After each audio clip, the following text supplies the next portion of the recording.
আসসালামু আলাইকুম। আজ আমি দাঁড়িয়ে আছি এক বিশাল নদীর সেতুতে। চারপাশে শুধু পানি, ঢেউ আর দূরে অসীম নীল আকাশ। যদি এই সেতু না থাকতো, হয়তো তাহলে উত্তাল ঢেউ পাড়ি দিয়ে নদী পার হওয়া সহজ হতো না। ঠিক তেমনি একদিন আমাদেরও পার হতে হবে এক কঠিন সেতু, যার নাম পুলসিরাত, যা থাকবে জাহান্নামের ওপর, যেখান দিয়ে প্রতিটি মানুষকে যেতে হবে জান্নাতের পথে, যা হবে চুলের থেকেও সূক্ষ্ম, তলোয়ারের থেকেও ধারালো।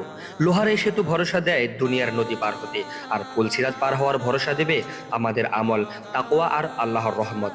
যে নামাজে অটল থেকেছে, যে গোপনে দান করেছে, যে অন্যকে কষ্ট দেয়নি বরং ক্ষমা করেছে, সে হবে আল্লাহর প্রিয় বান্দা। আর তার জন্য পুলসিরাত হবে সহজ ও আলোকিত পথ। কিন্তু যারা দুনিয়ার লোভে হারিয়ে গেছে, যারা আল্লাহকে ভুলে নিজের নফসের পিছু নিয়েছে, তাদের জন্য সেই সেতু হবে অন্ধকার, কাপা পথ, যেখানে প্রত্যেক পদক্ষেপ হবে অত্যন্ত ভয়ের।